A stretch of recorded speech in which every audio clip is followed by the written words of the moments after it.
All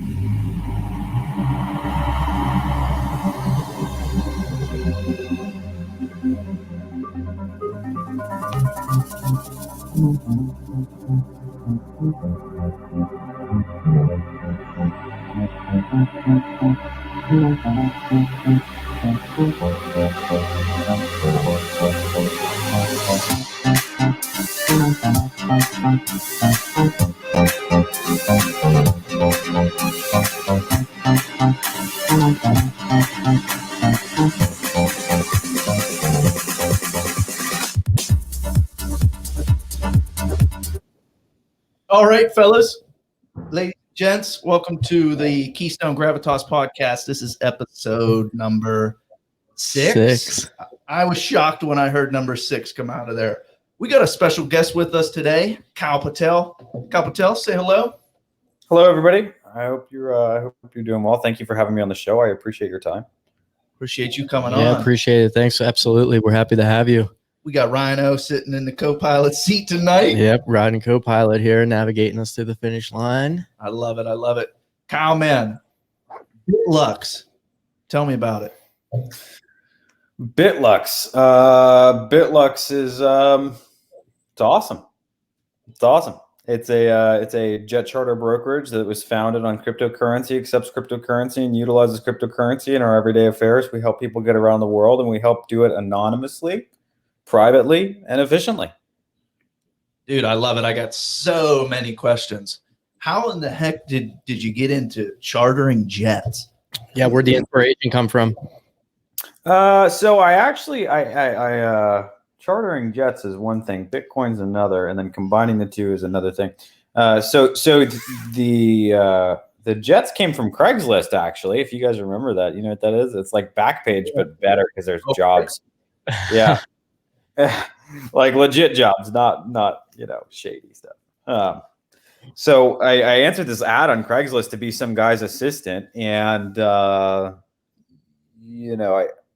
just I went in for the job interview, and I told the guy, I didn't meet with the guy who I was going to be assisting. I met with the owner of the company, and I said, you know what, I really just want to take this guy's job, like that's just what it is. Like I'll be this guy's assistant, I will work in the office, I'll learn everything that I can, but my ultimate goal is to be able to take this guy's job, So a couple months later, some stuff happened to, business just kind of progressed, and, I wound up taking kind of his job, and, I worked there for a little while, and then I went to quite a few other companies. So I did aircraft brokerage, aircraft management, charter brokerage, 91 operation, which is like just management of private aircraft, and 135 operations, which is management of charter airplanes. And then I got contracted to run someone else's charter department who was, they were doing okay. When I say okay, I mean, we're talking like 1.2 million in the last year. So not crazy, nothing fanatical. And then when I got in there in it was about 8 months, I turned it around. Not single-handedly, of course, but with the help of a properly trained team that helped build. We took it from about 1.2 to 1.5, all the way up to, I think we did 6.5 million in 8 months. So, and then I was like, you know what, I can do this myself. What am I doing? Yeah. Did you come in as like a CEO for that company? No, I came in charter management. Yeah, so it's an aircraft charter brokerage, and the CEO of the company was very busy working on long-term contracts, such as leasing helicopters to governments, mainly the Philippines, actually. So he would lease the helicopters to the Philippines. He was always over there. I think it was the Philippines, and he needed someone to stay here and kind of hold down the fort and grow and scale and train and make sure that everything was going right, because, it's very difficult as a business owner to create the foundation and infrastructure for something and then get tied up with another project that takes the majority of your time for several months on end, So you got to have someone in place to be able to do that. So that's what I was there for. Interesting. What kind of role did they put you in as the guy's assistant? When I first started, I was just an assistant. My first job was to update their database of which fleets and which aircraft owners had which planes, where they were based, what best numbers to contact them with, who to contact. when we needed to use one of their planes and some stuff like that. So then eventually it progressed to, okay, well, now we need to use one of these planes that you've updated in the database, make sure it's available. So we go out and find out that it was, make sure that it was available. And then eventually it was like, okay, well, you need to handle the customers that are coming in, and then making sure that the planes are available, and then making sure that everything goes smoothly while your customers are using the plane. So, you know, it was just kind of natural progression that happens over the course of, what is it, almost 10 years now. So how'd you take that first initial step into saying, you know what, fuck it, I'm going to do this myself and make it my own business? Well, I didn't actually. I was very abrasive in starting my own businesses in terms of charter. I had started several businesses in the past, and they were all failures, which I think is really important. And I really take very prideful ownership in my past failures, because to me, it's only a failure if you don't really learn anything. You know what I mean? Like if I learn something from it, then well, fuck it. You know, it's just, I just paid a price for a lesson. It's not that big of a deal. Right. So when I started realizing that there was a problem, I had a customer in Antigua. This is when I was managing the other guy's charter company. There was a customer who was in Antigua, and he was having a hard time transferring money into the US to pay our US bank account. So then he was like, look, we like using you. We have a whole lot of Bitcoin Cash. Is there any way that you could take this? So I was like, you know what? This can't be the only guy with this problem. You know, there's no way. This was in 2017. And I figured out a way to be able to accept the Bitcoin Cash, and we did, you know. So then I said, okay, there's got to be some sort of idea here, you know, like, and this was actually right around the same time that I was getting interested in cryptocurrency, and I brought it up to the guy who owned the company. I said, look, like, we need to start a DBA. We need to really put ourselves out there. There will be another time where this is at the forefront of people's minds. A lot of people have it, and it's going to do nothing but appreciate and value, and then people are going to use it. So we need to make sure that we are there, you know. Mm-hmm. And long story short, he didn't want to do it. You know, I was like I said, I was very abrasive about doing it myself. I started in December. I didn't really tell him about it. And then it was late February of 2018, where he said, okay, well, I came across some stuff and I saw your name on, you know, some sort of work project, and, you know, saw BitLux attached to it. And I was thinking to myself, okay, well, I wanted to give him an equity deal of 10%. I'll give you 10% of the company for just leave me alone. Let me continue to make you, you know, 50 to 80 grand a month. Just let me take my paycheck and leave me alone. And then I'll leave when I'm ready. And then I gave him the deal of either that or 20% of my company and you coach me through doing it, or 30% as you coach me and you pay for it. And then once I'm good to go, I'll run it and you get 30% of whatever I make.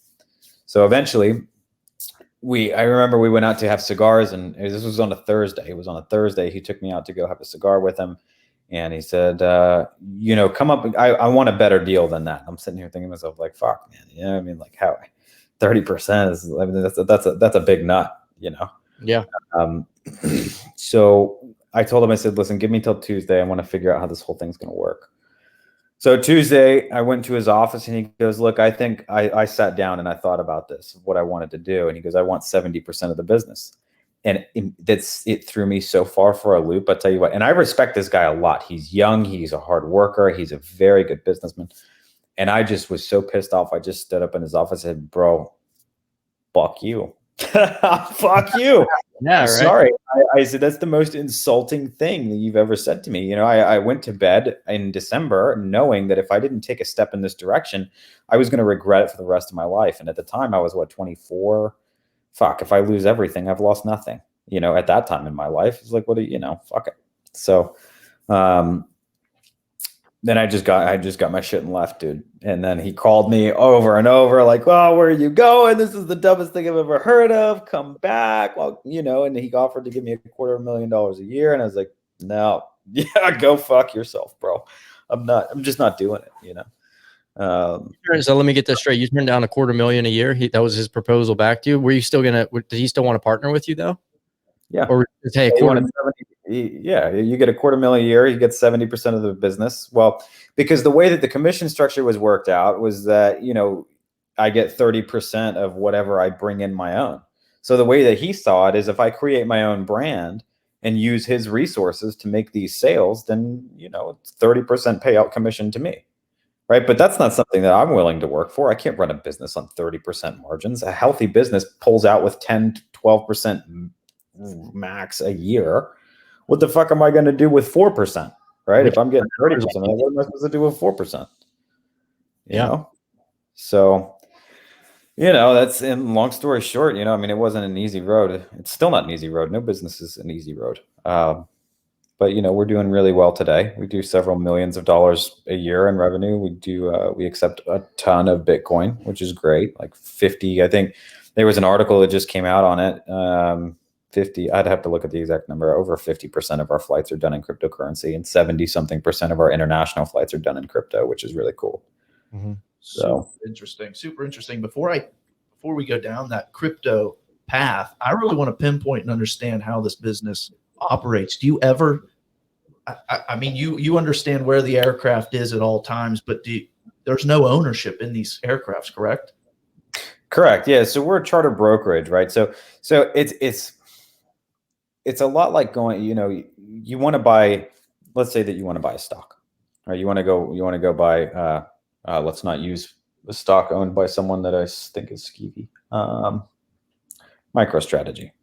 Okay. You want to buy MicroStrategy.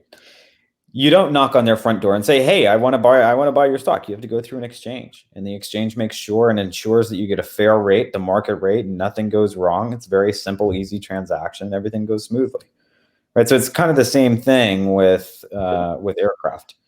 You can go directly to the owners, but the problem with having an aircraft is that it's geographically based. So if let's just say that you guys own 3 planes, right? And you're based in Pittsburgh, 1 plane's in Miami, 1's in New York, and 1's in LA. You have someone in Pittsburgh who says, "Hey, I know you're based here. I want to use your plane." You say, "Okay, well, I got to fly it over from New York to come pick you up." So now you've got that, hour and a half stuck in there that you have to bill for. Whereas you can call someone like me. I can see exactly what planes are sitting in Pittsburgh, when and where they need to go, and you can, hop on that. So just the general access, where we have an entire market overview as opposed to a single person who's managing one particular fleet of planes. I mean, I think the largest fleet outside of NetJets, who was the largest fleet in the world, the largest fleet that we see in the charter market is 60 something planes.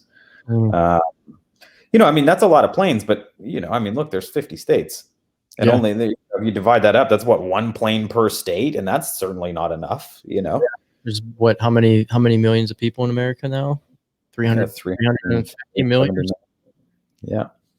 So you basically broker all the plane, any private jets throughout the country. You or globally, you're brokering all those. You have access kind of to all of those. Yeah. Yeah. Absolutely correct. So about 6,800 planes that we work with. Very cool. Grab me a top charger. So is it starting to get a little bit cheaper as far as to charter? Like, let's say a client, I wanted to fly down to Atlanta, Georgia, with 4 of us. What's something like that cost? Well, it's all subjective, right? If you started making $10 million a year, does flying an aircraft for you get cheaper for you? Well, sure. Because in retrospect, you're $10 million compared to this, 12,000 that you're going to spend going down there. Exactly. Yeah, it's a drop in the bucket, But if you're only making $30,000 a year and you need to spend 12 on a private plane, yeah, that's really expensive. And is it getting cheaper in basis terms? No, nothing's getting cheaper in a basis term. Fuel may be going down, but we're not the ones benefiting from it. Customers aren't the ones benefiting from it. It's the fuel suppliers who are selling it to the jets who are benefiting from it. So if they buy fuel at $2.50 a gallon, and we've been paying for the last 2 years at $5.50 a gallon, why would they drop their price? we still have to pay the same amount because they know what they're going to get for it. Yeah. So short answer to your question is no, it's definitely not getting cheaper. And then, the second part of your question is how much is it to fly down to Atlanta? I'd say the going rate, I mean, bucket list rate of like what to fare expect on a high end is about 6,000 an hour on a light jet, about 7,600 an hour on a mid-size, about 9,400 on a super mid, and all the way up to about 14,000 on a heavy. What's a heavy fit? How many people are on a heavy? It's like a Gulfstream, a G4, a G4 Challenger 604, and they fit anywhere from 10 to 16 people. Gotcha. And those are the ones that are up over the 10,000 into the 14 to the 16. Right. So the small aircraft, I was trying to do a little bit of research here on how the business operated. And there was one charter that I found that was actually like flying organs and stuff and flying doctors. But if you figure $4,000 an hour, what it costs to get to the airport, some of these airports have valet, you pull right up, it's free parking, you get on it. If there's even 4 of you and it's $1,000, well, I just, paid $50 to come down to Florida. And if there's 4, 5, 6, 7, 8 of us in an aircraft, it is sound like it's getting cheaper, right? Because if airline prices are going up, my service on these airplanes is, of course, going down, in my opinion. Right.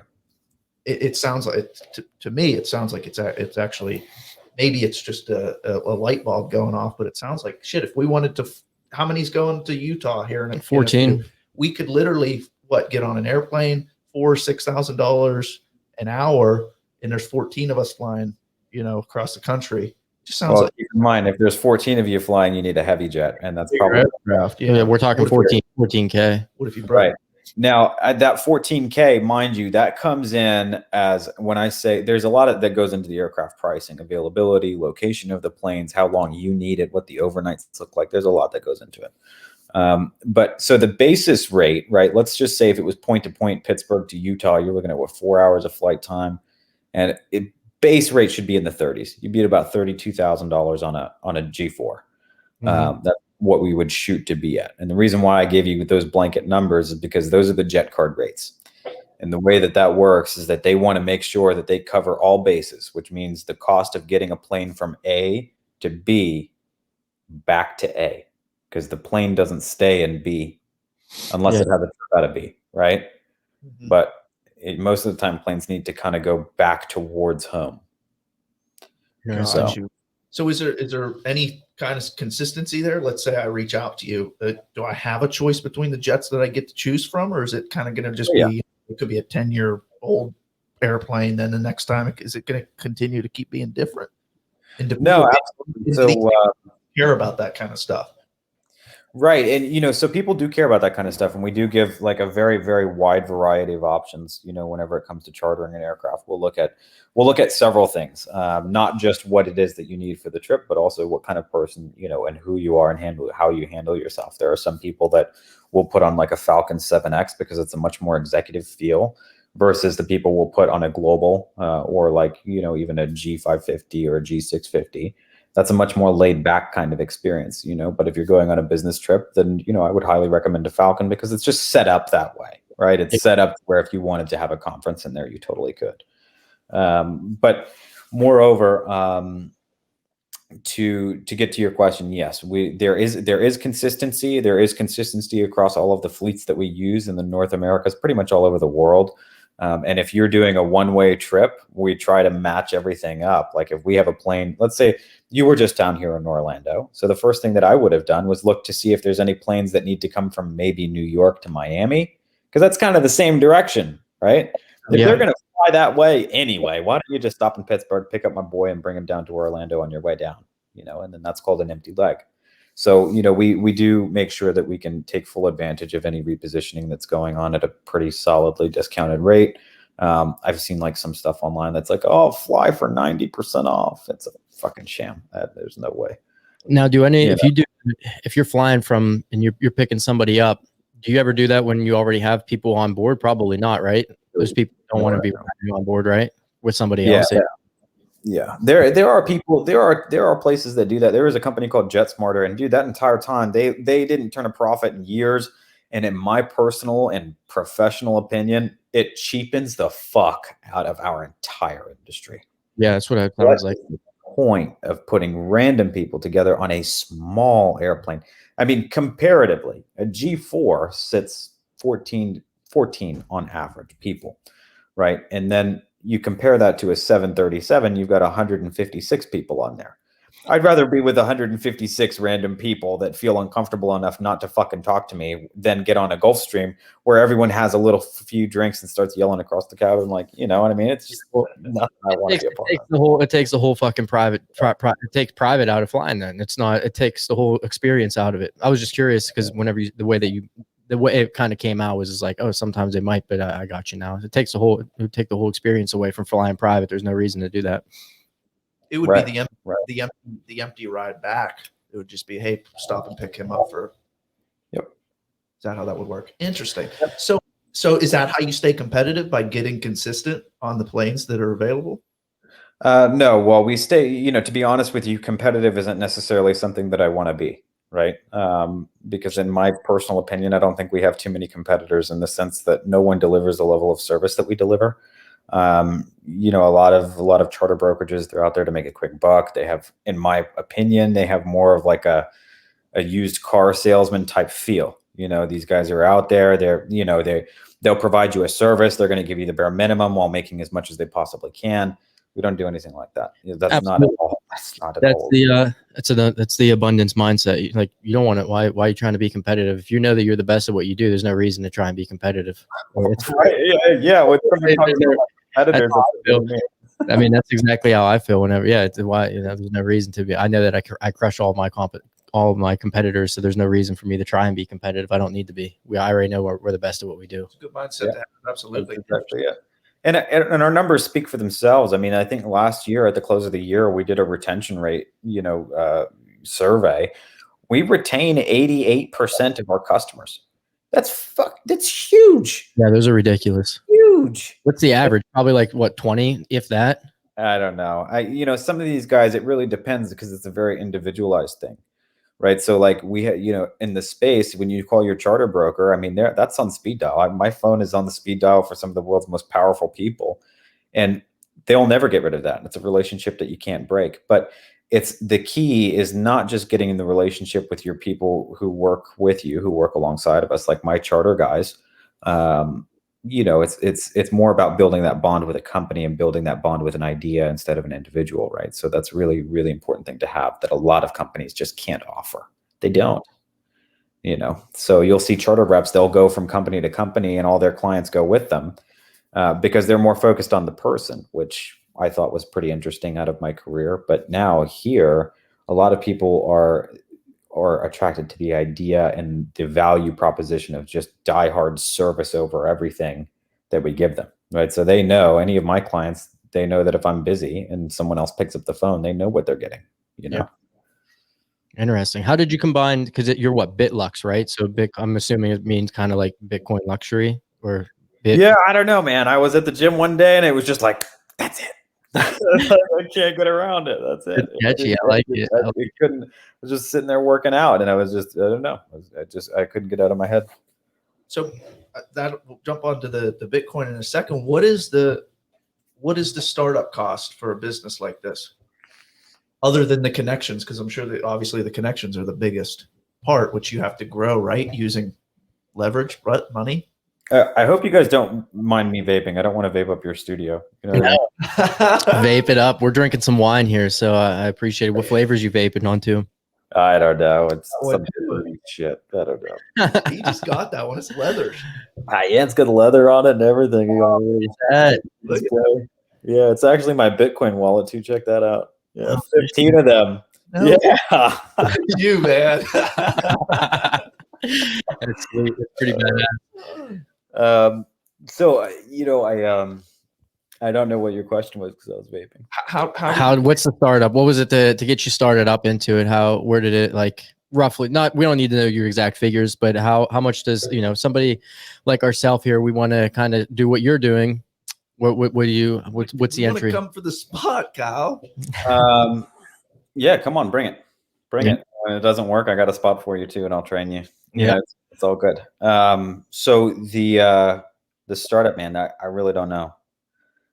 We did take $160,000 investment, and that was more for scaling, right? So what my process is like, okay, well, in any business. It doesn't matter what business it is. You can be in a service industry, you can be in a product industry, you can be in a freaking scamming industry. It doesn't matter what you're doing. If you can do it one time, you have to figure out how to do it a second time. And then you have to figure out how to do that efficiently over and over and over again, right? So once you figure out that math problem, then you come to an end result. How do you add zeros onto that end result, right? So it took me about 2.5 years to actually get the infrastructure laid out, to be able to accept cryptocurrency, to be able to transfer and exchange cryptocurrency at a very fast rate. Since we're a broker, how do you take 150,000 in Bitcoin, turn it into US dollars, have it deposited into your account, and pay your vendor all in 24 hours? That's a huge thing to tackle. Yeah, I was curious. I want to know more about Yeah, that. it's like not easy. That's So, what I'm trying to get to, but that's all right. He asked the other question. That's what I kind of was curious about, how you brought both of them together. So, but all yeah. So, kind of to answer your question, I mean, look, if I was to start this from scratch with my expertise, I would need $500,000. I'd probably need about $500,000 or so. But that goes into mainly the infrastructure, making sure that all the programs and systems are in place, and then it cost us about 200 of that was actually to brand awareness, marketing, getting a regular thing set up. But what's funny is that we took on this investment of 160 grand, which isn't much money. The only thing that I wanted it to do was pay for my year's marketing campaign at the time that I took the money. And I haven't used a penny of it, not one penny. And we actually, paid most of it back already. So it was pretty interesting. Yeah, I was gonna say. So you told what would you say your kind of the company's worth is? It right around? You said what'd you do this past year? Like 6 million, 7 million? I think you said at the beginning. Yeah. So the company, in grand total, yeah, we've done about 7 million in the last 3 years, and then 4.5 of that was last year. So and then probably another 600,000 this year already. Cranking it out in 2020. Yeah, it's crushing it. Interesting. I want to get into that, but real quick before we do that, about the shutdowns and everything else. So kind of big picture here, you took roughly $160,000 and turned it into, not because most people, it's all the person who borrows the money. Anybody can go out and borrow money, but it's the type of personality that you have that obviously is driving factor for you and why you're successful. But you took that 160 and in the course of 3-4 years turned it into 7 million, or how long's it been? Well, keep in mind that 160 I took last year. Oh, okay. I took February 10th of last year, and it's already been paid back. Wow. So because I never really actually used it, COVID happened, and we were positioned in a very unique way. We can talk about that in a minute, but as far as what the company's worth today, on a multiplier of 8.54 off of the EBITDA multiplier is 8.54, so we're probably at about just under 7 million right now. It's awesome, dude. Congrats. That's fucking you're kicking it. You're kicking ass right now. Killing it. Thank you. Heck yeah. So let's jump into the Bitcoin, because that is something that's super. Oh, what else is interesting? Do you have a college background? Oh no, I dropped out of high school. So inspiring.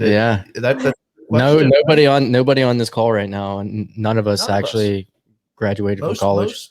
Most entrepreneur successful people I know have not, which is right. Most of the wealthiest people I met that have acquired a lot of real estate all haven't had a background. Being educated doesn't mean you're intelligent. No. That's what Elon Musk just literally tweeted that the other day. Said he drives him nuts when people, because they have a bachelor's degree, they're viewed as intelligence, but that means absolutely dog shit. Yeah, no, I've gotten into arguments with people who have PhDs, and in my opinion, I'm connecting dots. You know what I mean? Like it's not impossible to do. And to be frank with you, and to be very frank, and I don't mean to toot my own horn, it's going to sound like it. School really fucking bored me. I mean, my thing, I was homeschooled for a long time, and my favorite toys were like Lincoln Logs or Connects or Lego Robotics. Like, if I didn't have a puzzle to put together, I was freaking off the walls, not doing good. Yeah. And like I would do stupid things with my brain to try and, keep it from going dull. I mean, there was a point in my life where I had like gone over to alcohol and even narcotics, because my brain wasn't engaged. But once I figured out that my brain is nothing, it just wants to solve a puzzle, right? That's all I have to do is just keep giving it problems and it'll keep figuring everything out. School just didn't do it for me. It really didn't do it for me. It's the constant regurgitation of information. 1 + 1 is 2. 1 + 1 is 2. Okay, what's 1 + 1? Fuck me. Just kill me now. I can't do it. There's no excitement in it. Very few excitement. I mean, it takes a special type of person. Well, that's right now what we're seeing with a lot of people in today's society, why we're switching gears into what the kids are being taught now is because teachers are viewed at as not like they're not at a higher standard right now, and they're fucking pissed off. So that's why they're brainwashing kids into socialism right now, is because they can sit here and teach all they want, but the most successful people in this type of society that we live in is people who technically don't need to have an education. No, I don't think I could agree with you more. I don't think I could agree with you more. Right. So there's a difference between teaching someone problems and solutions to problems and teaching someone how to solve problems. There's a real big difference. So, we try really hard, especially in our house, but I've got 2 kids and I just try to like make sure that they're the ones solving the problems, not me. I don't want you to remember how I solved it. I want you to figure it out. Figure it out. How old are your children? I've got one who's 5 and one who's 1.5. Oh, nice. Yeah. Background. How old are you? I'm 29. You're 29, man. Yeah. Running a successful business like that. And what was your newest purchase, man? My latest purchase, I don't know. Lambo. That car of yours. Yeah. The Lambo. Yeah. The Lambo. Yeah. He forgot about what he just bought. He just bought the Lambo and now it's already past his mind. He doesn't even like it. You don't even like it, do you? I don't like it as much as the Porsche. So I've got a 911 a Turbo S too, but I like the Turbo S more than the Huracan because it's just such a well-rounded car. It handles well. It's smooth. You can fit kids in there. You can fit boxes in there. I mean, Dave, you were in the Lambo, dude. How fucking small is that? It's tiny. Yeah, so small. It's a big car, but there's no room. There's no such thing as room because that engine takes up the whole fucking thing. Yeah. Yeah. So, and it's loud. It's not very comfortable. Before we dive down real quick, before we go down a little bit of a further path, Dave told me that you have both of your sports cars and your wife's car parked out in the driveway, but in your wood center. Yeah, my neighbor's thinking of a drug dealer. It's fine. Let's talk about that for a second. Yeah, so unfortunately, I hope whoever is going to buy these cars next doesn't see this, but no, they actually do sit outside. Yeah, it's fucked up.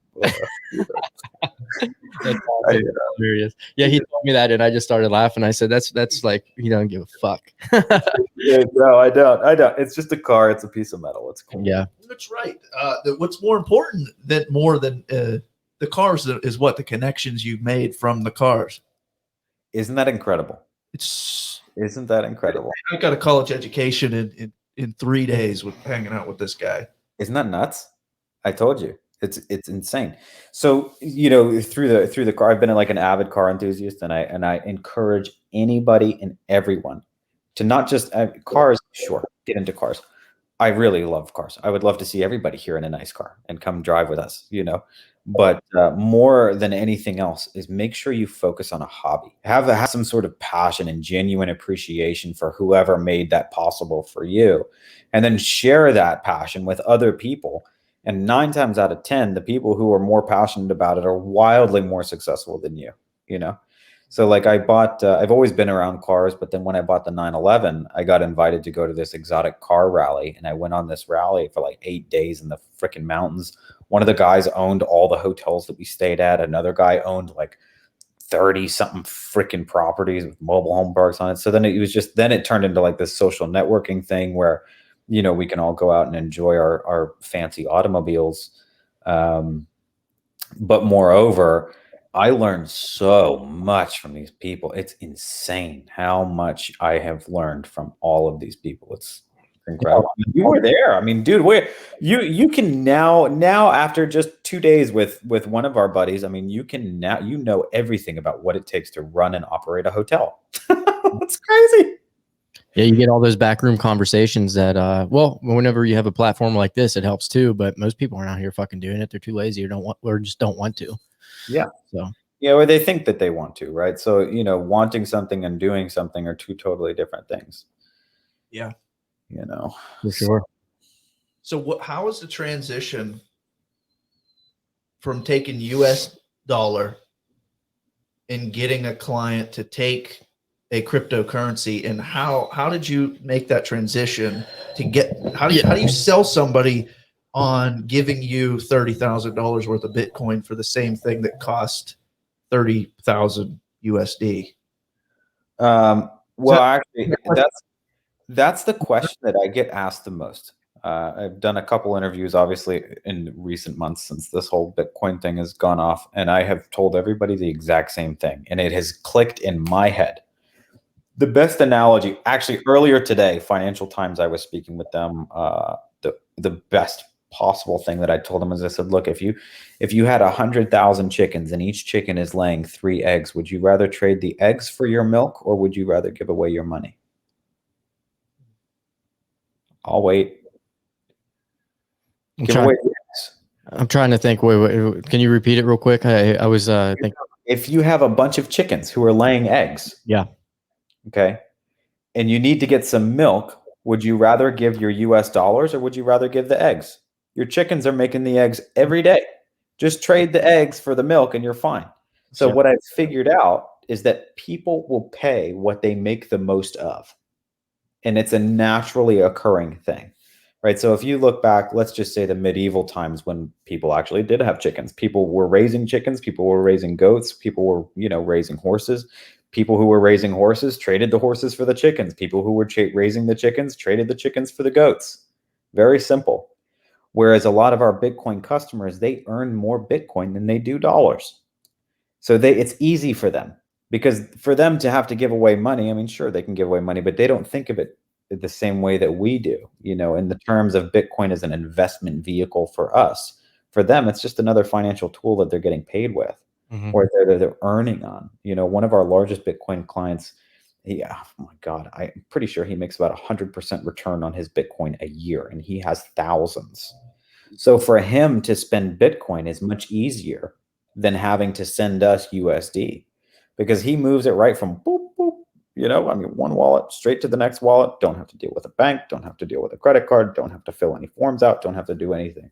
You just send it to us, we record the transaction, we pay our taxes on it. That's it. That's the end of it. And we don't, we don't really, it's Bitcoin. I mean, it's not like you have to get approval from your bank to send me your own money. Yeah. Okay. So, and then there's also early investors, people who, they were very early investors. And what's funny, Dave, this is what I was telling you, is that the first time that I had ever heard of Bitcoin, full transparency here, I was looking how to buy drugs on the internet. Like, I was my drug dealer, dude. I was getting ripped off. I was like, fuck this. I know I can get this on the internet. And then I saw Bitcoin and I was like, how the fuck do I get a Bitcoin for $300? What the fuck? Yeah. So you've heard. It makes me wonder how many of our clients who are now in their 30s and 40s, how many of them were selling drugs online? I don't know. I don't care. It's not my business, but it's a question that I'd like to know. Like, I have no clue. Where'd you get 100 Bitcoin in 2012? What? That's funny. I was just listening to a Robert Kiyosaki thing, and he asked his guest, "What do you know about the Silk Road?" What do you know about the Silk Road? Yeah, nothing. It's a trade route in China. That's funny. That's pretty funny stuff. No, here's the thing. That's not something, that's a way that people that are, heavily invested in the stock markets and stocks and bonds and stuff like that, they look at Bitcoin early on when it was just hitting, $1,000, $2,000, and they said, oh, it's going to crash. There's nothing behind it. And at first, they were using it for illegal activity because you could easily hide it. You could easily buy things. That's what the Silk Road's all about, is buying things on the black market or the dark web. But these people were always on the edge of technology, always on the edge of everything. They were usually the first people to use cell phones. They were trying to constantly find ways to hide things. And that's the same with US dollar. How many early on when, that the laundering activity that goes on with US dollar, it's the same thing. These people were always on that edge of the new technology that's coming out. So, Right. I think we can all agree at this point by watching the markets. And if you do a little bit of research, what's the documentary that you were talking about, Kyle? Banking on Bitcoin. Banking on Bitcoin. I still got to watch that to see what's going on. But I think we get the idea now. And then the next big worry that most people have, early investors or, people that are just wanting to get into it but don't fully understand it, so they're nervous to put a big risk on it. Well, it's not necessarily a huge risk. There's stop loss calculators there, or what's that called, Kyle, for somebody that's listening that wants to get in but they're worried. It's so volatile, and you buy in at 50,000. Yeah, I mean, you can set, that's exactly what it is a stop loss, and you can set that on an exchange. But what's funny is that you can quantify Bitcoin being risky, but what's risky, in my particular opinion, is a government having total control over the value of the dollars that we trade between ourselves. Yeah, that's fucking risky. Mm-hmm. For sure. I don't control that. My voice has nothing to do with the value of a dollar, and it never will. Well, that's why Kiyosaki always talks about he only buys in gold, silver, and now he's buying in Bitcoin a lot for that particular reason, where you just stated. I mean, he talks about it on his podcast, often. So, yeah. So here's something that you understand is Bitcoin is if you're trying to go against the Federal Reserve. Most people don't realize that the Federal Reserve is not even federal. They don't know anything about the Federal Reserve at all, or the National Treasury. But they understand that there's these people that don't necessarily like the government, and they realize going into a gold or a silver is a safe bet. I know a lot of people, especially in my family, that are Democrats, and just pulled all their money out as soon as Trump got elected because they were worried that there was going to be a massive sell-off. Ouch. And they put it all in cash because they think that cash is king. And really, trash is trash, right? Trash. So then they go and put it into an IRA or something like that, or get gold or silver. I don't know. It's tough to say that exact terminology. Now Bitcoin is a safe route to put your money into. It's what I've been learning recently. It just seems like a bet. Why have a bunch of cash sitting around? In a savings account? I realize that you want it in case that collapses, that you have a bunch of reserves that you could put into something. Well, that's the problem right there. You don't want to have cash sitting, period. If you're going to have cash and you're going to have stockpiles, then if it's just sitting, then yes, it is trash. But if you have cash and you're buying hard assets, that's different. Right. No, I totally agree. Different. So, going back to the medieval times, right? Like, the king of the castle, man, that guy had chickens, goats, and horses. Okay. Now, if you have all chickens and the chickens get sick, you're fucked. Yeah. It's the same kind of principle. So it kind of comes down to diversification. But what I think most important about Bitcoin is that it's changing the relationship that most people have with just their finances. Their total idea of what currency is, hopefully, can be a little bit changing, right? So Bitcoin is as much yours when you own it. Bitcoin is as much yours as the clothes you are wearing. No one owns those clothes. No one can control those clothes. But unfortunately, the government can control when you take them off, which sucks. It seems a little strange. Yeah. But like even your car, right? Like you may own your car. However, you have to have insurance to drive your car. It has to be titled. It has to be registered. It has to be inspected. You need to have a license, and you better use a turn signal. So how much of that car is really yours if you can't use it the way that you may want to? Right. Mm-hmm. Right. I mean, fuck, you have to wear your seatbelt. Who the fuck are you to tell me that I have to wear my seatbelt in my car driving on a road that I fucking paid for? Yeah. You got it. No, fuck you. Yeah. That's the way that I see it. But with it changes the way that we fundamentally view finances. So you can invest in Bitcoin. And when I say invest in Bitcoin, I don't mean to make more dollars. Mm-hmm. You can invest in owning value 100%, period. whether it's worth $10 or whether it's worth $100,000, that value is yours. And what the market says is the value. That's totally up to the market. But I could sit here and say that my Bitcoin actually is worth about $150,000. You want to pay me $150,000 for my Bitcoin? I will happily sell it to you. But anything under that, I'm not even going to entertain the thought, because I set my value for my Bitcoin. Period. Right. Question for you.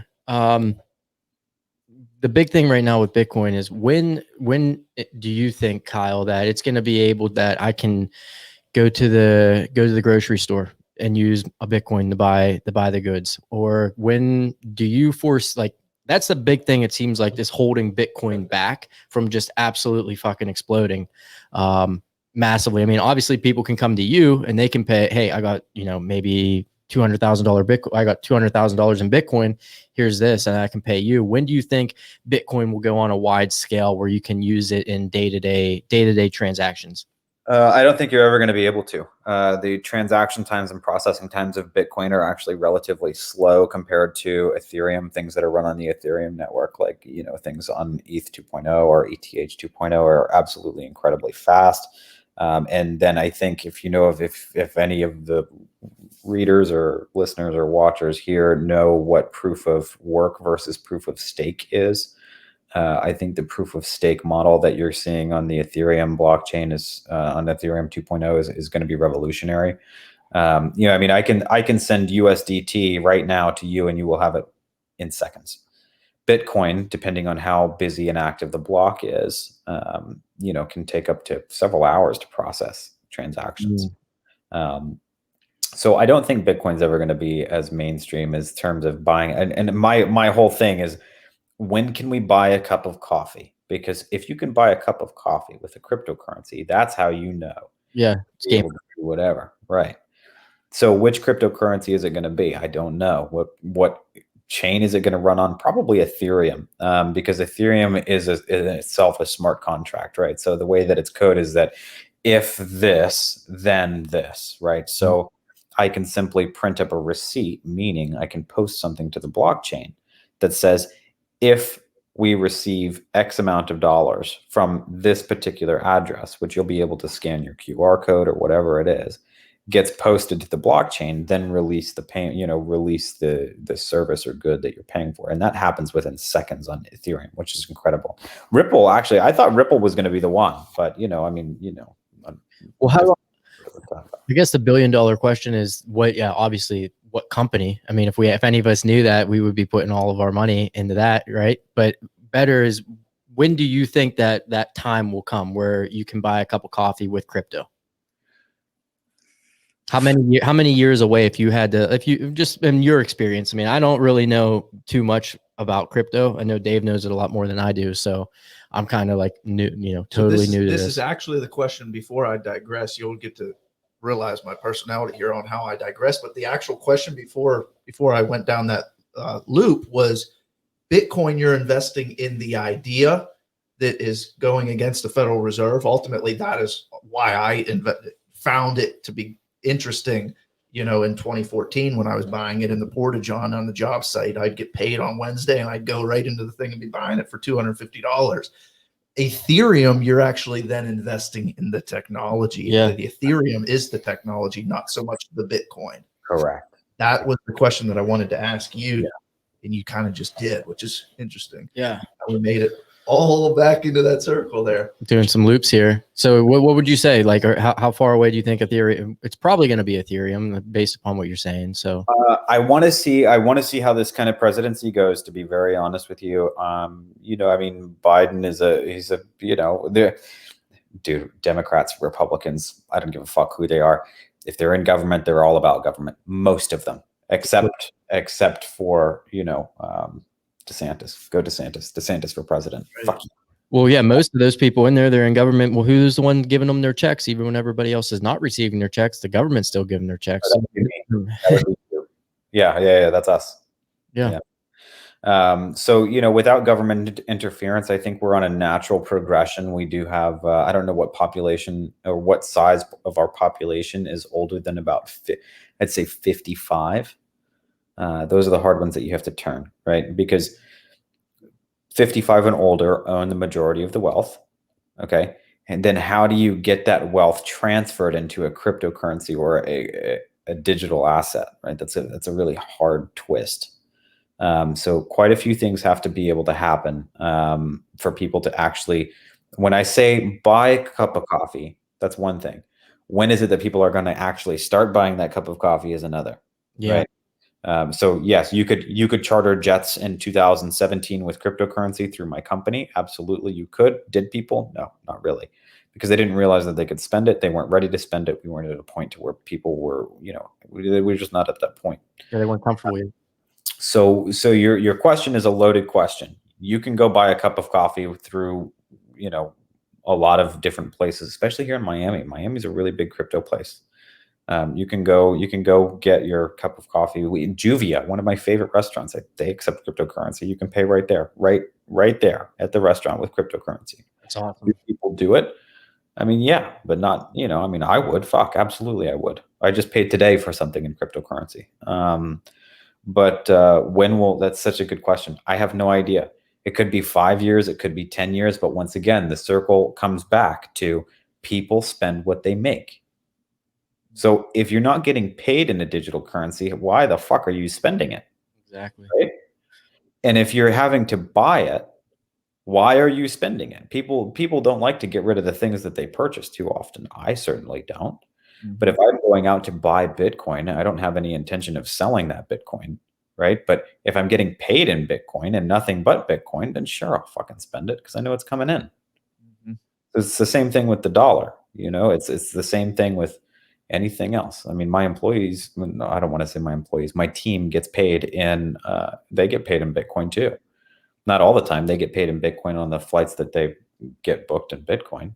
And that's just kind of the way that it works, which is pretty sweet, So they have no problem spending it. I mean, one of my guys this month probably made like $3,000, $4,000 in Bitcoin, which is great. So he's got 0.1, 0.2, 0.1 Bitcoin that he's going to get towards the end of the month at the current rates.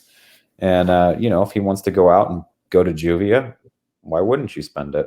You just made it. Do you want to have to go through the whole process of turning it into a dollar? No. Yeah, exactly.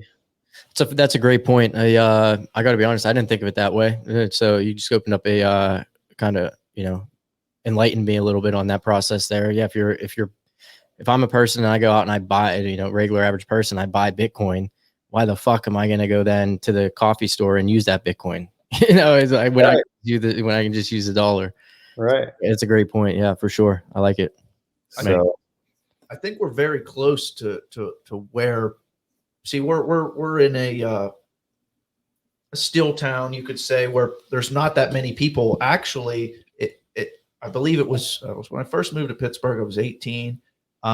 There's a right in East Warrington, or in Mount Oliver. There's a police station right there on the corner, and then there's there's not even a gas station. It's like a little corner lot. It's called the Incline that has the first ATM. Bitcoin ATM, and it was the first one in Pittsburgh.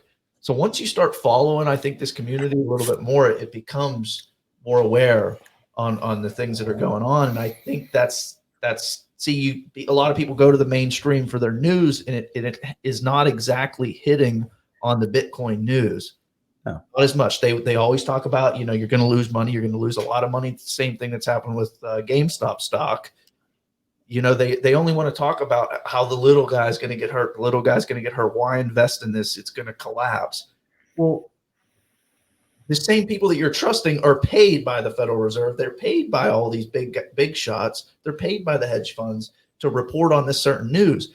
If we all just went and got a haircut and said, hey, man, a lot of people now are saying, hey, do you have Venmo? Do you have Cash App? Well, how about say, hey, do you have a Bitcoin wallet that I could pay you in that form, and encourage people to put the Bitcoin logo on their door as you walk in so that they understand that you do accept it. How did you go and tell people that you accept Bitcoin? By naming my company BitLux. And then how did you market that to that certain demographic? I know, I'm sure there's chat. Well, that's what you stuff like that. Right? Well, that's what he said in the very beginning, where somebody approached him wanting to pay him Bitcoin. You went to your successor, explained it all, and they were like, "Fuck you," and then that's how this all started. That's how it happened for him. Sure, and it was just a domino effect, or did you? Yeah, it kind of works as a domino effect. Demographic. Like, look, I knew this was going to happen, right? So I fucking knew this was going to happen. It's inevitable. It's just like electric vehicles. As much as I hate electric vehicles, I know I will own one and I know I will drive one. It's just not what I want to do. I like having the balls jiggle of the V10 or the twin turbo H6, whatever. Mm-hmm. But unfortunately, the natural progression of society, we're moving towards the EV thing. We're moving towards digital currencies. The money that you see in the bank, it's just a number in a database. That bank, your local branch doesn't carry your balance. You'll be lucky if they have 20 grand in cash there. Yeah, it's all digitized. That's So Thursday, they have no money if you went to pull it. right. So, and that's what I'm saying too. I mean, that's a really big thing. Who the fuck are you to tell me that I can't pull my own money out because you don't have it? Mm-hmm. What is that? I mean, granted, I hope everyone runs into that issue because you have to have a decent amount of money to be able to bankrupt a bank. Yeah. But I hope everyone can, and we should. What do you think the reason that Bitcoin's going up right now? I think it's a lot of it's The reason institutional. I ask you that, Kyle, hold up, is because people look at it and they say, "Oh, well, Elon Musk bought a whole bunch of it." Do you really think that's why, Kyle? No.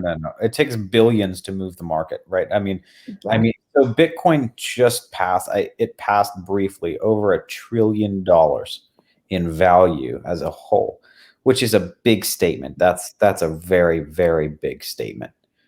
So just to put that into perspective, all of the money that gets paid in taxes, if 25% of that was taken, that's how much Bitcoin is worth. That's a big, big number. I mean, we've got 370 million well, maybe not tax-paying Americans, but 370 million Americans. Let's just say the overwhelming majority of those are getting taxed. If a quarter of that got taken out of their paycheck, that's how much Bitcoin's worth at the moment. So no, you can't do that from a tweet. No one does that from a tweet. You get companies like MicroStrategy. You get people like, I mean, as much as I hate to say the guy's name, the Microsoft guy. I'm not even going to mention it. Yeah. The Microsoft guy. People like him, or even Warren. Warren Buffett. I don't know how much he's actually against crypto, but it makes me very suspicious as to why they both speak out against it in such a big way, when the fundamentals of it make sense. And here's, I always get asked the question like, oh, well, what happens if the internet goes down? Well, then society as a whole crashes, my friend. But your Bitcoin will still be there. Bank could try to pull money out when their electric's off. Right. It's impossible. I mean, if we lose the internet, we lose civilization. You lose Amazon. You lose traffic lights. You lose cell phones. You lose everything that we depend on. You're gonna pump gas, bros. Right. Exactly. You won't even be able to pump gas. So I don't understand the technology there. Well, that's why we talked about the EPAP the EMP. We thought the EMP was going to be the massive wipeout here in 2020. I didn't think it was going to be a fucking COVID. Yeah, it was supposed to be 2016. I didn't think it was going to be fucking COVID, but I thought it was going to be an EMP myself. I was like, I just was looking at trends. It was just too long. Everything was going too long. This play with the virus was the play. It's ingenious. It's a genius move.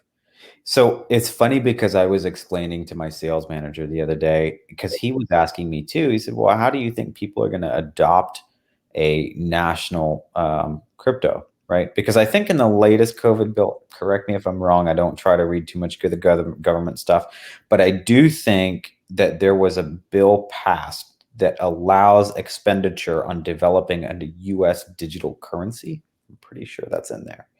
And then my next, he asked me, he goes, well, how do you think people are going to start using it? There are two ways to get people to do things. One, you encourage them, or two, you scare the fuck out of them. That's it, right? You can't, there's no other way to get someone to do something you want unless they're a mind reader. And even if they are a mind reader, they better be encouraged by your thoughts or scared by them. Yeah. No, fear, absolutely. Fear drives. What's the one thing that won't actually hurt that bad but sounds really scary? Fucking COVID, in my personal opinion. you know, and the fact that we've looped it all together, I mean, that's a subject, totally different subject, but you know, I mean, it's an interesting way that's been politicized to get people to do a whole lot of things that they may not have wanted to do voluntarily. So. What was it? There was one country that actually encouraged them because they were going down that socialist route, and they actually were trying to pull away from it. And they gave a coin. Was it the Vert coin?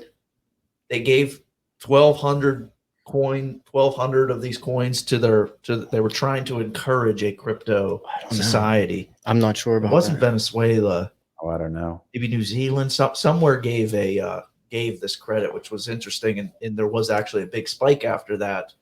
Really? Yeah, of course. You know, isn't China that banned Bitcoin at the beginning? 2024. Well, we did too. We locked up a lot of people for money laundering and all this other bullshit for having US based exchanges, which is total bullshit.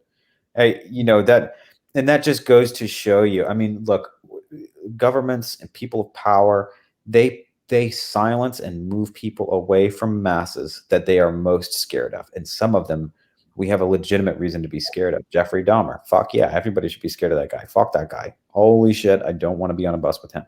Yeah. However, there are other people for other reasons that are scared of losing not their life, but what's worse is their control, right? So, you know, they have this idea of these guys must be, they're exchanging cryptocurrencies. We know that it's used in drug dealings. You must be money laundering because you're trading Bitcoin for USD and all this other stuff. There were no regulations. We were locking people up. But really what they're doing is they're silencing and they're shutting down any alternative other than their own solution, which I think is a really dangerous thing to start doing. You know, I mean, look at the vaccines. Don't trust your immune system. You can't trust your immune system. You have no idea what's going to happen. Take this vaccine. Make sure you take it. And if you don't, you can't travel. What? I don't know. I paid attention. I may have dropped out of high school, but I was there for 9th grade. I remember biology. You know. Yeah.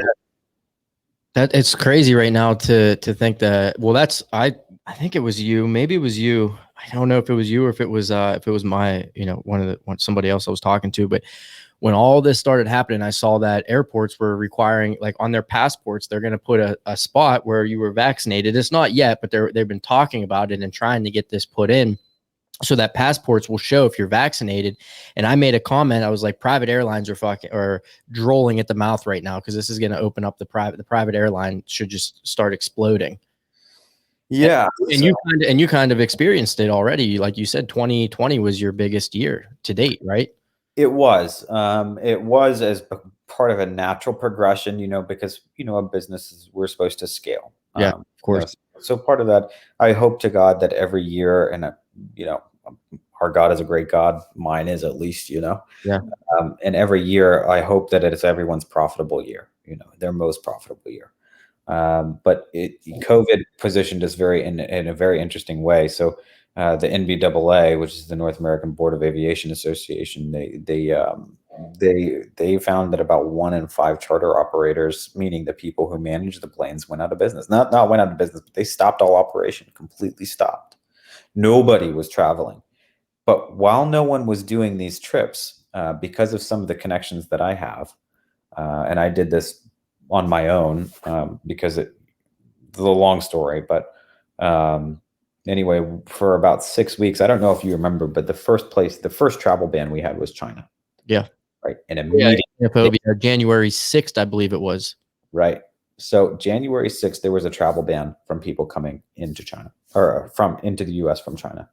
Then in February, late February, no, it might have been early February, China said pretty much, fuck you, no people from the US are coming over here, right? So there was like a mutual travel ban. But what they forgot was that there are foreign nationals in both countries. We had United States citizens in China that day that happened, and we had Chinese citizens here in America when that happened. So, you know, I went through my vast Chinese network that was established for the last several years, dealing with some extremely important people there, people that I look up to very much. And we were the only ones, luckily, that were able to get letters directly from the Chinese CDC, directly from the head of their CDC. We had it in writing, stamped by departments, stamped by the city, stamped by the state, allowing United States planes to fly into China. I had to have Chinese nationals on. There was no such thing as a COVID test then. There was only the temperature stuff. So, there was very strict rules that we had to follow. And for 6 weeks, I was the only person in the entire globe who could get a plane from America to China. That's it. So when that started happening, and the Chinese are just like any other sub community within America. They're very tight knit. It's just like my car guys. Like, dude, we all talk to each other. Like if I knew someone who was selling Bugattis at half price, all my car buddies would know. So the same thing kind of happened with a lot of the foreign nationals that were here in the United States, especially the larger business owners, the ones with large manufacturing companies or financial institutions. Word got around very quickly that you call BitLux to go to China. So when you call one of my other associates, she had her name attached to it too. So we were sending a G5 and a G550. The G5 would go out on Tuesdays. The G550 would go out on Thursdays or Fridays, and they just go back and forth, back and forth, back and forth. So for about 6 weeks, I mean, we dominated, man. We dominated, and it was great. It was great financially, but it was even cooler to be able to see people get a huge sense of relief. I mean, imagine if you and me were stuck in China. Oh my God. Yeah, dude, rough. Terrifying. And then finding out that there was a way, someone found a way through the highest tiers of the government to get me home. Thank God. So it was really cool to see that whole thing go down, What was the going rate for that? Doing with the government, because that's more on government employees, right? I'm assuming more so. Right. The government employees are the ones that sign off. They're like, "Hey, we want our people back." So, what were the going rates for that flight? Obviously, it couldn't have been fucking cheap. Well, you basically were the only one. So, could you set the market, or were you? I did. Yeah, well, I mean, we did set the market standard. We had other people quoted it, but the problem is that when it came down to brass tacks, they weren't able to get the landing permissions. They were people. I had heard stories of people getting stuck and diverted in Japan. I mean, imagine you pay $240,000 and you fly, you think you're going to China, and last minute they're like, nope, you got to go to Osaka. See ya. And then they land in Osaka, and you're still stuck. You're just now stuck in a different country. You may be closer, but you can't get in. So, there were people who were doing that. And it was the going rate, I will say, was depending on the plane, depending on where we came from. But if it was from LA, it was about 230,000. If it was from the East Coast, like New York or Miami, it was about 290. Wow. So yeah, we lucked out, totally lucked out. But it's not just us. It's every single person that was on that freaking airplane. They lucked out too. Yeah, for sure. Absolutely. Jeez. I don't know what's better, saying you're the only. I think it's a cooler story to say you're the only one that was running it at the time. That's a cooler story. Who cares about the money? The money is nice, but saying that I was the only one that could fly, the only person, that's pretty. Dude, that shit should be giving to grandkids. Kids. Yeah. Holy smokes. So, but that was from procuring relationships. It kind of comes back to the car thing. Like my business's customers, I try to really invest a lot of time with them, not because I'm interested in procuring more business, but because these people have changed the way that a lot of people live. I mean, whether it's shipping the smallest things. One of our guys, he manufactures fish food for all the salmon that we eat. You pick up salmon in the grocery store, man, that's my buddy made the food that that thing ate, which is crazy. So, just to be able to sit in the same and bathe in that same kind of like aura is very, for me, that's a big thing. Damn. Interesting stuff. So now you're heavily also, we're taking up, you still got time? Yeah, I got a little bit. Yeah.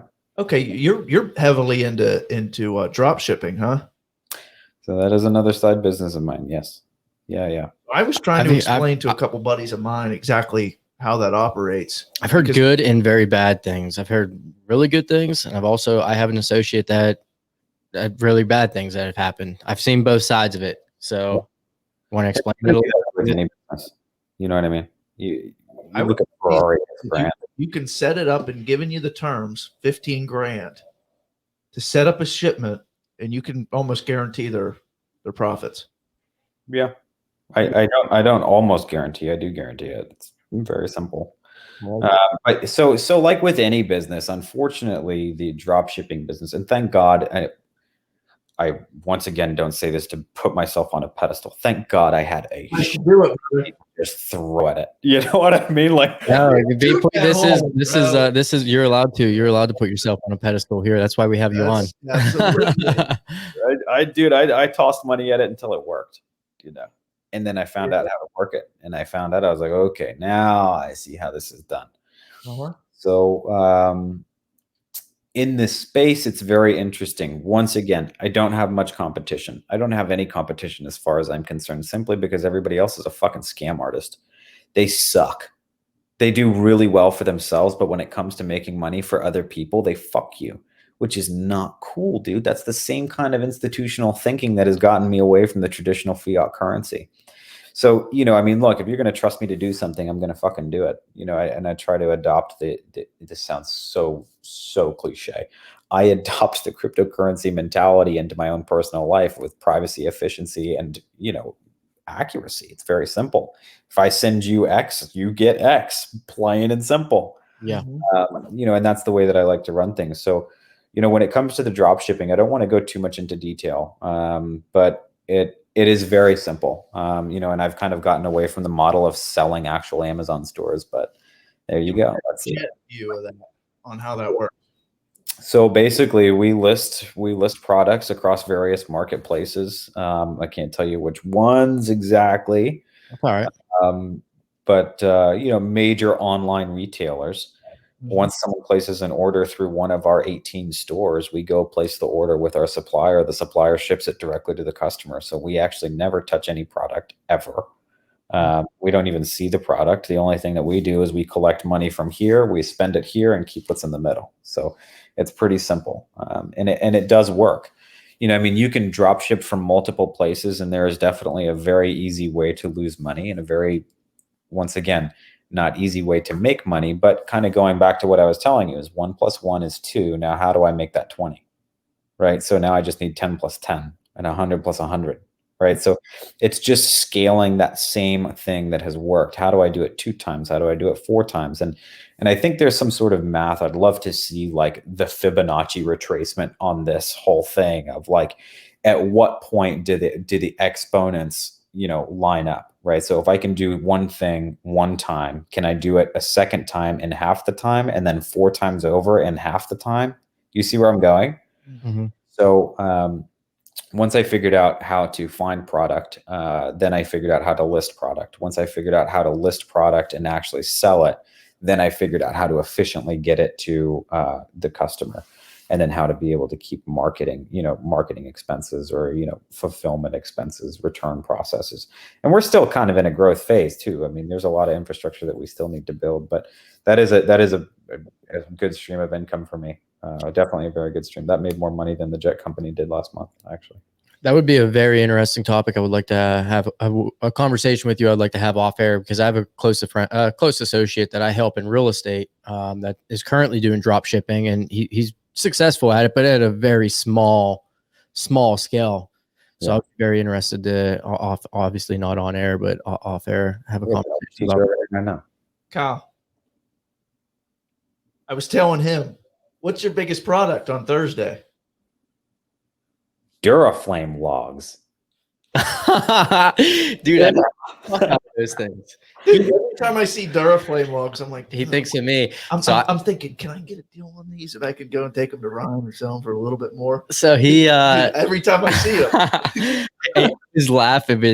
When he got back from Orlando, I was like, yo, how was the trip? You know, because Orlando's a pretty dope place. I like Orlando a lot. I was down there for a real estate conference, but so he got back and he was like, oh yeah, I was talking to KL. He was telling me that he just had a really large shipment. Somebody stocked up on fire logs for like 1,400. I was like, fuck, man. I didn't think he would tell you that quick that I bought them. I was like, yeah. So I buy a fuck ton of those things, because I have a fireplace upstairs in my living room, And I'd rather like putting the wood and everything on is just a pain in the ass to fucking poke it. And so the fire log, you just put it there. It lasts for 3-4 hours, just constant flame. It's nice. Yeah, I mean, dude, I don't know really much about Duraflame logs except that I know we make money on it, you know? Dude, I buy the fuck out of them. So I am definitely one of the consumers on that product. Too funny. I could go show you. I have a couple of them upstairs right now. I could, after we get off air, I could show you a photo of what it looks like. There was literally a property over in East McKeesport, and the occupancy inspector flagged this cap on it. The sewage was coming down, and then it needed a fresh air, but it wasn't capped. So he was like, that gas is going to come back into the house. Rather than me calling the seller and saying, hey, you need to go fix this stuff and get it done, I knew he was working a 12-hour day at the power plant. So I went to a little tiny, the dude couldn't have been making a profit on it. It had to have been just a hobby. And I go in, and there's probably 60 boxes of these freaking Duraflame logs, and I'm sitting there looking at it. I'm like, could I cut a deal with all of these things? But that's the thing with this drop shipping, you don't even have to touch the freaking product. I'll show you where the Duraflame logs came in. That's Duraflame.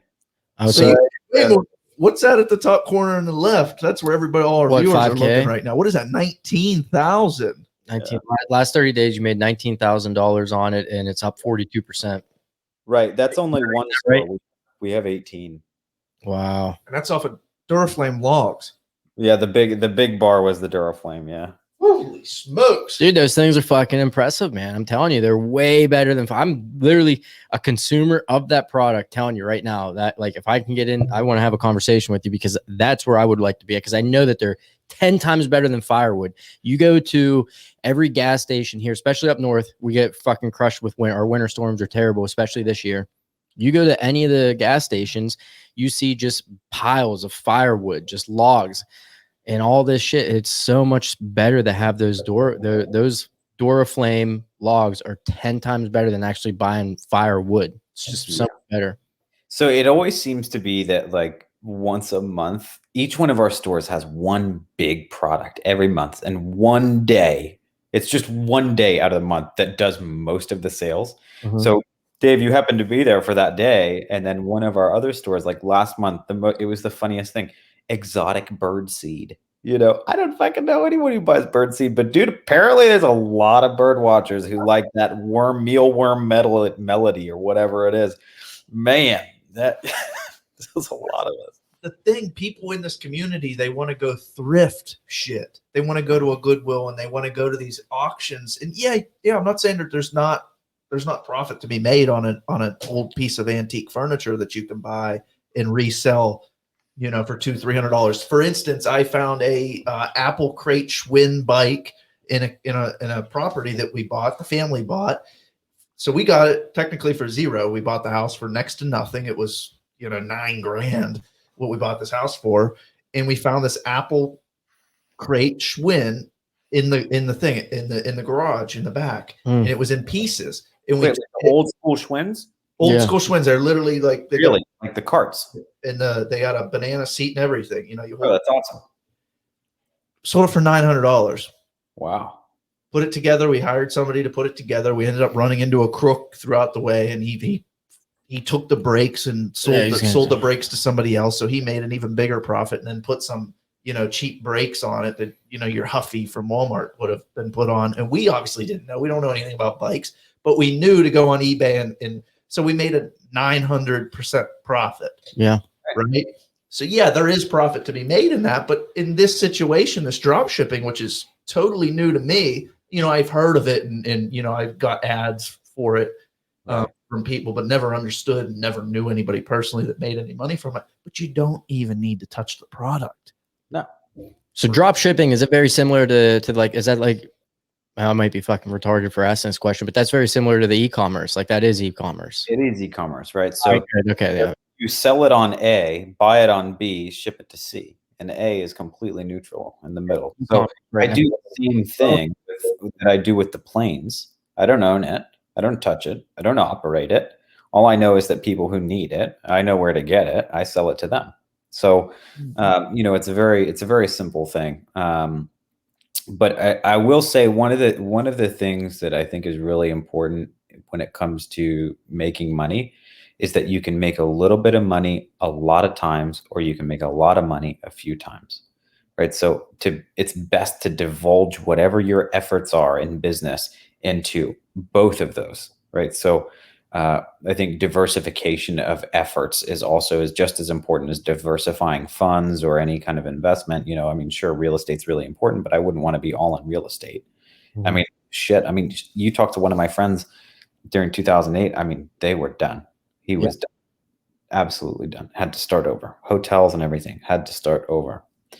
And that's a very unfortunate thing, and when you're not diversified. So let's just say worst case scenario, dropshipping comes to an end. I still have very high ticket items that go through with the jet charters. Let's say something happens in aviation where, I don't know, the firestone of aviation comes out, and we still have the dropshipping thing, right? So creating multiple sources of revenue and being able to service more people for less money is just as important as being able to make larger sums of money in very shorter or, smaller batches. So right now, real quick, I want to share with something that was texted to me in my future billionaires chat. So I asked in here, these are guys who trade the market every day, all day, every day. Some of them play with tens of millions of dollars. So I said, what the fuck is up with the markets today? So my other buddy, we'll just call him Fabe for now. Fabe said, basically the jig is up. Jay Powell and the Fed have been falsely propping up markets for months. They've been buying bonds to backstop loans for a long time now. Just before the pandemic is when it started. But now the economy is returning to normal and bond yields are rising, which means less central bank intervention, which means the house of cards is slowly collapsing and investors are getting a little bit spooked. Because I lost a shitload of money in the market today. This whole week has been just horrific. I don't know if anyone has seen this. Yeah, housing market, the housing rates fucking are starting to skyrocket. Well, they're not but if you're looking big picture over the last week, they've skyrocketed compared to what they were doing for long term. That's the housing. You think that's interest rates, and then the next round of stimulus is coming? I do think that there's going to be a serious repercussion for printing trillions of dollars. I mean, how can you do that? But I just want to see what the DJI looks like. But I mean, just looking at some of these, just market overviews, so basically he's saying that he's predicting a collapse in basically the market here is what he's kind of saying. Like I've been saying this on the podcast since day 2. That you can only kick the can down the, look at that. What the fuck? Yeah, that's a heavy drop. What was that in? What's the time frame there at the back? Is that just That's 6 months? Yeah, 6 months. That's 6 months of growth just gone, right? Yeah. So, and this is on ProShares Trust Ultra Pro. So it kind of gives you a basic overview and it tracks the market really well. And you can look at the Vanguard ETFs. And I don't care that the market's crashed. That's fine. I'm totally cool with the market crashing. I just want to make sure I ride that wave back up. I think that's same here. That's really everything. I like it when everything goes on sale, but I certainly hate being 100% invested when everything goes on sale. Yeah, no, 100% sure. Absolutely. I've been saying it for a long time. They can only kick the can down the road for so long before shit hits the fan. Have you ever thought about diving in? I don't know if you do it now. Ever diving into education? It seems like I know and I posted about this today on my Instagram that there is a lot of fucking influencers out in the world today, especially on Instagram. Every time I open Instagram, I'm seeing, hey, swipe up, get this education. But a lot of those people aren't even doing things anymore. So for you, have you ever thought about diving into education? Because you actively you're an entrepreneur, you have multiple revenues coming in. Have you ever thought about setting up educational classes and make people pay? Has that ever crossed your mind or not really? Finish it off, Dave. Polish it off, dude. Get the rest of that bottle out. You don't have much left. So yeah, I have thought about education, but not in the sense of teaching people what to do. In terms of business, I think it's a fairly self-explanatory thing. I had a really good conversation with someone, a very good friend of mine today. We were talking about how there's so many snakes in the grass and it's very hard not to step on them because you don't know where they're at. And then he made this comment about, oh, I really just like helping people. And then I thought to myself, well, I guess everybody helps people, right? In the sense that if you pay your mortgage, you're helping someone stay employed. When you pay your taxes, you're helping the government control you or whatever the fuck, you know what I mean? But you're always helping out somebody else. And that's just kind of the way that, our society kind of commingles, whether it's intentional or not. So to answer your question, yes, I would love to get into education, but not about the topics that you would think. I would rather get into education on teaching people how to engage their brain and how to solve problems I can teach you how to do something, or I can teach you the fundamentals of how to learn how to do new things, right? So that's what I would be more interested in. That's a heavy visionary side of you coming out right now. Yeah. Well, a big part of me, I went to Montessori school as a kid. Yeah. So it was one of those things. Like I remember when my parents, their friends would be like, oh, so your kid does whatever he wants, whenever he wants in school. Like what kind of education is that? It's like, yeah, but I could do whatever I wanted. I could do whatever lesson that I wanted to do. But the cool thing is that every single lesson was one of those big puzzles that I had to put together. Like I had to figure it out. And if I wanted to go play in a different side of the room, I had to get out of my side first. Right. So it's like I had to progress through these rungs of different levels of education to be able to get to the next level of, new toy or whatever it was. That it looked like a toy at the time, but it's not. It's very, fundamental building blocks of how we can deduce and use our brains. So to answer your question, yes, I would love to get into education. I would love to figure out how I figure some things out. I would love for other people's brains to work the way that my brain works. And once again, not to put myself on a pedestal, but I see a whole lot of people listening and not fucking thinking. And it's really, really dragging our society bad, really fucking bad. Well, that's the whole reason why I asked, as I experience it firsthand in what I do, and just being around some of the people that I'm around. And that's how I know that you're very visionary driven, because a lot of the things that I've picked up on, or especially in real estate, you're constantly trying to problem solve. There's shit that pops up that nobody would expect, and you got to figure out, all right, now I got a problem. What do I got to do to solve it? So no, that I completely understand your thought process there on why you would want to teach problem solving, because people just don't. I mean, there's a lot of people that they hit that fucking wall, and they like a deer in headlights. They just don't know how to get around things, and then they have to rely on other people that do know how to do it. Exactly. And you know what they do, what I have figured out that young people have started to do, which once again, when I tell you that I don't have much competition, I don't. I'm under 30, I've made millions of dollars. Not many people have. I feel like less people have done as much, and not including inflation, but like back in the 80s, I feel like people were more successful in the terms of being able to problem solve and build than we are today, because people didn't have that option. Right. But now with the rise of the internet and social media, if you don't like something, or if other people that, I've got one of my guys that I work with, if he doesn't like something, he just scrolls right past it. Didn't want to go that way, Yeah. And then that was it. What if you're talking to a girl that you don't like? You just fucking swipe her away. Yep. Not cool. That's not the way it works. That's not the way it works at all. So as much as I'd like to swipe my wife away, I'm just kidding. I would never do that. But, it just doesn't work like that, and we're seeing obnoxiously high failure rates in divorce, in business, in pretty much anything that is supposed to be sustained for a long period of time, because people aren't used to putting in sustained effort and education and freaking endurance when it's all instant. Everything that you could want is right at your fingertips. I mean, shit. You can get the most exquisite coffee to your house in under 3 hours if you really want to. I mean, and when you have accessibility to things like that, how hard do you really have to work? Now, my question is, how hard did someone have to work to give you that? Yeah, a lot harder than what that other person is just buying it. Exactly. So is there a trade-off between convenience and laziness, and how does that equate to modern problem-solving skills and the progression of not just a community, but individuals taking responsibility for themselves, their wealth, their finances, their kids, their relationships? I think it all trickles down like quite a bit. So just the way we interact with the information that we're given, instead of digesting it, we just ignore it and move on to new information if we don't like it. sorry to cut you off there. I didn't mean, what were you saying? No, I just think it's interesting how people have decided to ignore and move on to new information if the information they're getting is not what they want. Yeah. Right.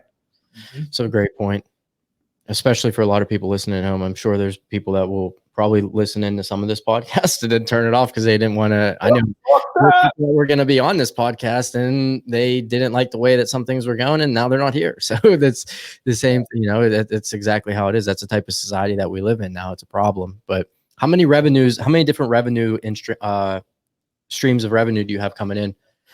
I know you said that you tried to start a lot of businesses. Do you have like 2 right now, 3? So I have 1, 2, 3, 4. So stocks, I actively trade stocks. I actively trade cryptocurrency. I have the jet business, and then I have the Amazon business. But the Amazon business is a really interesting one. So I have stores that are my own, and then I also have stores that are other people's who I manage. So that's another revenue stream. And then I also have a marketing and advertising company that pays and generates revenue, but it's only from companies that I already own. Right. So like, my marketing company only works for the jet company and the Amazon company. So, but really I'd say five different ways of making, a steady income. Now, I know that there's a lot of people, and I don't mean, if you have a question, I don't mean to cut you off here. How a lot of people will see that and be like, fuck, how does he have the time to be able to dive into all of those? How does that time management look like like how's your day-to-day set up on a time management scale or are there some of the ones that, hey, you don't really participate in as much as some of the other ones that you do now? Great question. Yeah. So that is a really good question. And the Amazon stuff, whoop, I kind of dissolved the little secret there. So yeah, so the Amazon stuff is actually automated to an extent where I don't have to focus on the daily operations of what each store is doing. Yeah. So I do have a staff of 20 something people that they do what they're supposed to do, and they manage all of the things that I need them to manage. And like, the Duraflame logs, dude, I didn't do anything. I haven't done anything. I put the right people in the right seats. But to answer your question about time management, I work from pretty much the time that I wake up to the time that I go to sleep. Sometimes eyes closed. I mean, yeah, exactly. That's what it is. And it really hit me like a ton of bricks with BitLux when I realized that people were calling me that I never reached out to. I've never heard of them. And they were reaching out to me based off of an article that they read or based off of some of the website presence. So what I'm getting at is that I think it's all about creating momentum. And then once you have the momentum, you have no choice but to continue, right? I mean, look, if my phone rings, when my phone rings, I have to pick it up. I feel a moral obligation to myself to be able to make sure that I answer that call.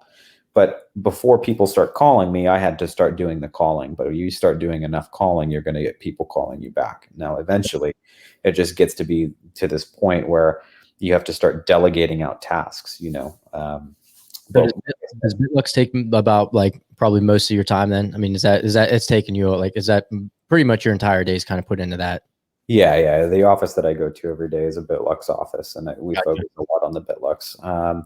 I do focus, I'd say my time is split about 50-50, only because I have some very wonderful people working in wonderful positions who I trust, who have very good self-responsibility to be able to take care of the things that they need to take care of.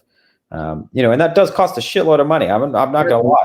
Yeah, you got to have the right people. That's why you pay people a lot of money. I mean, you want to pay people enough money that they want to continue working for you, because the people that are good enough can obviously go out and do what you're doing. But if you pay them well enough, there's no reason for them to do it. Right. Well, fear is also a big thing. If people don't like the insecurity of losing whatever it is that they have, they fail. And there's a lot of negative stuff out there. This is circling back to what people say about Bitcoin. Oh, you're going to lose. This is going to happen. This is going to happen. Every single entrepreneur that I know was told, don't do it, by someone very close to them. For me, it was my mom.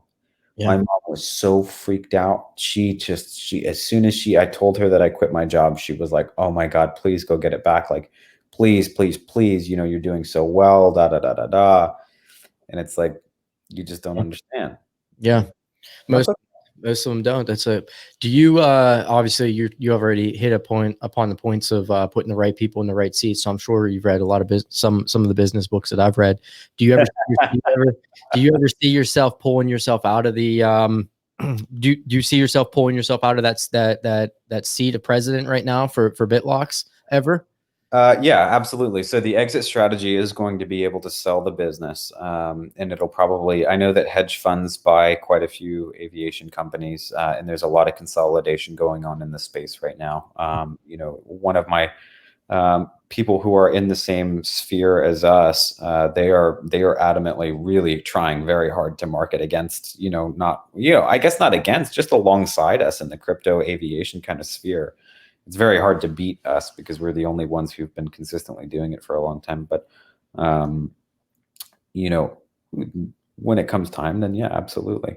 Sure. The way that it works with exit strategies in companies, though, especially if you founded the company, 9 times out of 10, the person who founded the company and who's been running the day-to-day operations, sure, you can sell the controlling interest in the company, but part of that sale is, a guaranteed 2-year commitment, 3-year commitment to remain in that seat and train somebody else, bring in their CFO, teach them how everything's done. So that way there's like some sort of transition as opposed to, just dropping off completely. There you go. Yeah. For sure. Yeah. But no, there will be a time and then I'll be out and then, but that's my thing is like growing. And then I put the puzzle together and then, once it's together, you can decide whether you want to put a frame on it. You can repaint it. You could do whatever you want to it, but I just want to put the puzzle together and get it off my plate. So awesome. Yeah, that's pretty cool. Man.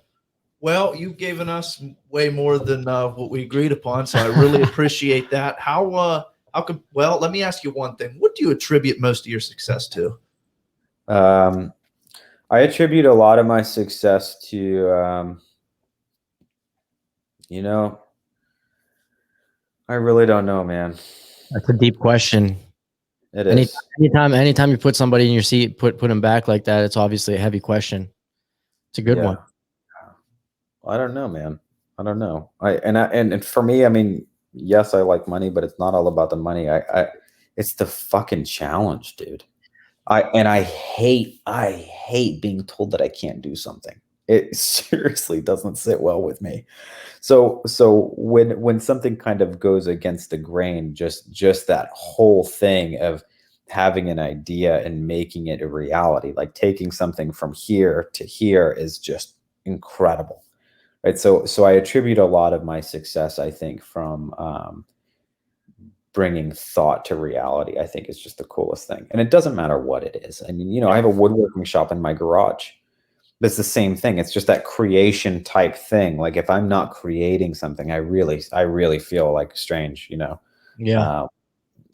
And other times when I'm not creating something, I mean, confessions, out, I do play freaking video games, but that's because it's so focused and it's brain numbing, because if I'm not sitting there doing that, I have to work on something. And if I don't, I think it's just the way that I am, dude, to be very honest with you. That's just the way that I am. Like I have to be putting something together. I have to.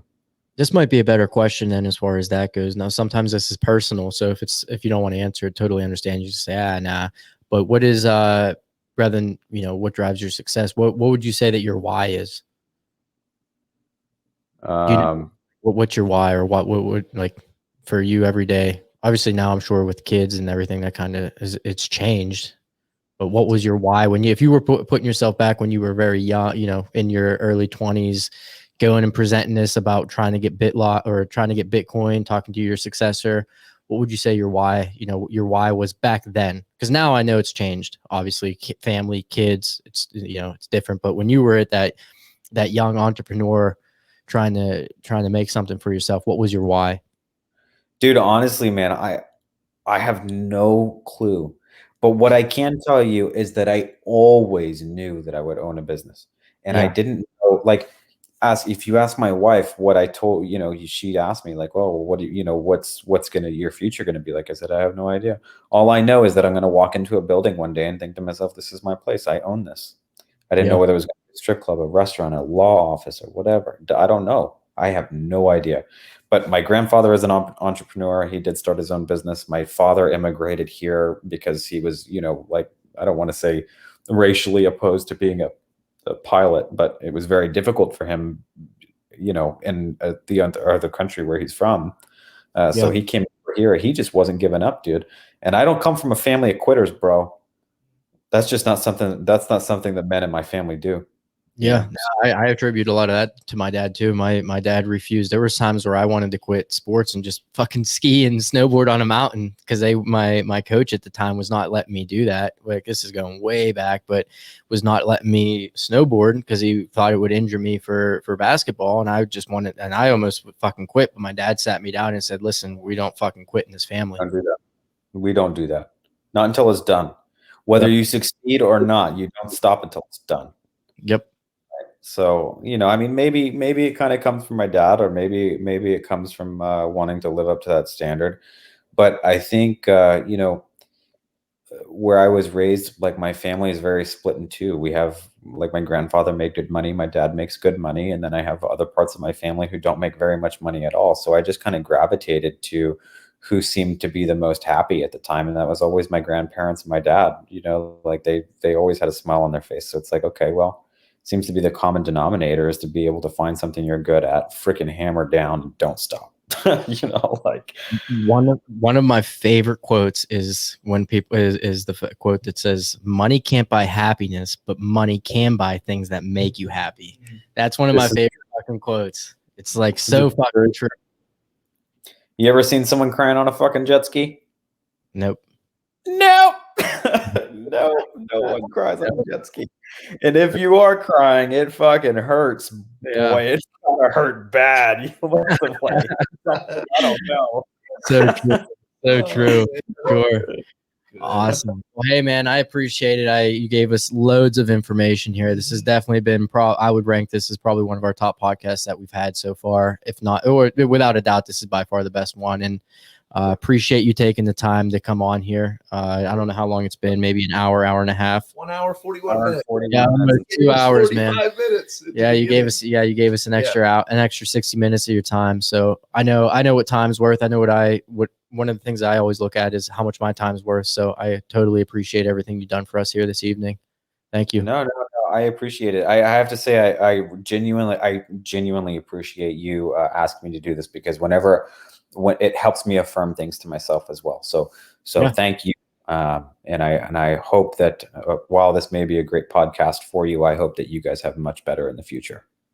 Thank you. Appreciate it. Hey, you got an open invitation if you ever want to come back. You got an open invitation. How can our viewers reach you, find you?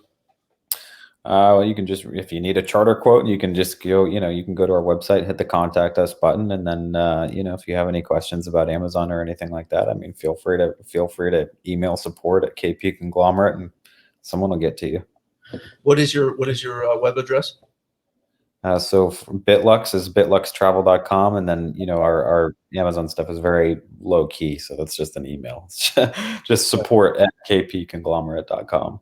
Cool. We'll put that link down there. And any whatever you need, man, you let us know. For sure. And then also, obviously, we're still new into this podcasting. We're just trying to, we're still getting the boots off the ground here. So we'd appreciate it on your end if you told any of your people, hey guys, I was on the Keystone podcast, Keystone Gravitas podcast with two guys from Pittsburgh. These pretty cool guys. We had a great conversation.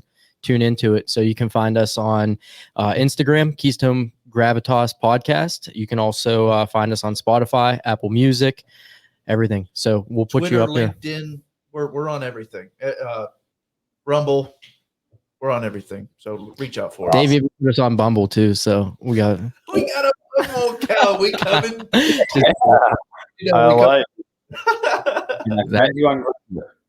Oh, he probably is.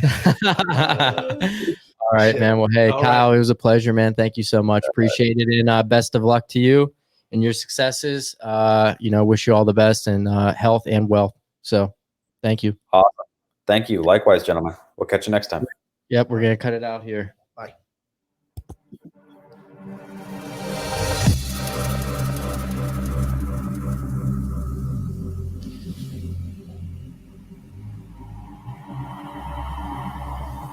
Is he still on? Is he off? He's off. That was dope, bro.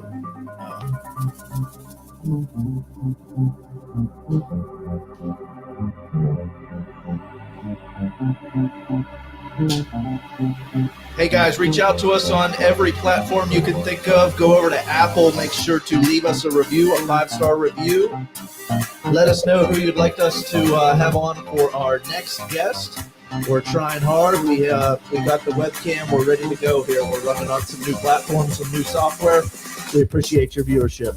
Everybody tune in. Check us out on IG, Instagram. You can find us at the Keystone Gravitas Podcast. We're out. Have a good day. Have an awesome